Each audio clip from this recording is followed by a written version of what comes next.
I'm going to go ahead and tell you a story. Alright?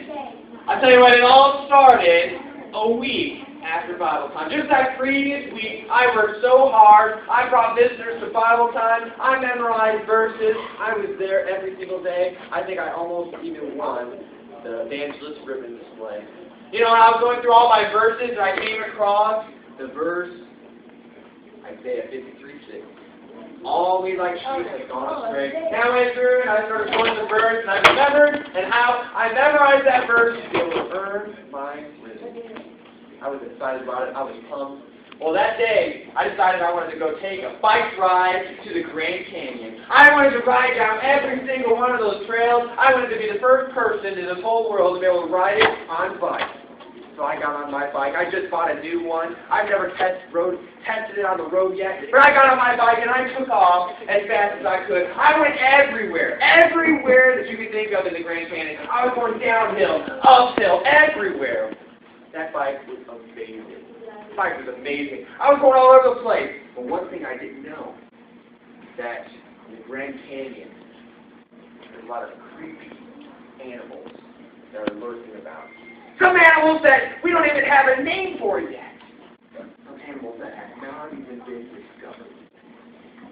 I was in the Grand Canyon, and I was making my way. I made it to the top, and I just went out, and I viewed everything. I viewed all of God's creation. I was like, wow, that sun looks beautiful today. When all of a sudden, you will not believe this. Should I even tell you? Yeah. Maybe I should just wait till tomorrow. You want to know? Okay. Well, what happened is all of a sudden I turn around, and you won't believe it.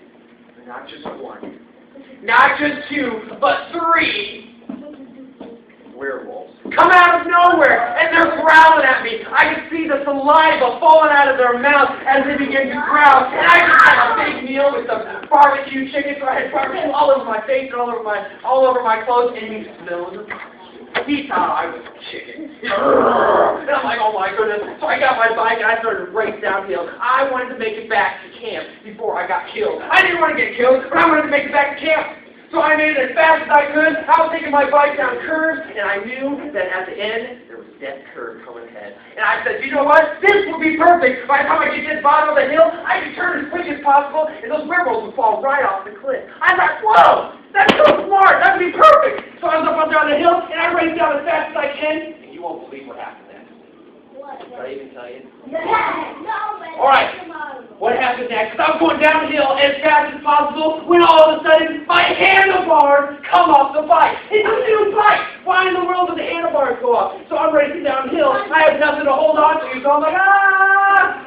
Then I remembered I brought 3 visitors to Bible time. And I whipped out my super duper mumbo jumbo, bigger than a rocket, won't fit in your pocket, won't wear no socket, poke out your eye socket pencil, and I inserted that onto my bike and made it my very own bike handle. And before I made it to death curve, I was able to turn and get out of the way. And those werewolves that were racing behind me, that were clawing, almost cutting off my ears, they fell off the cliff.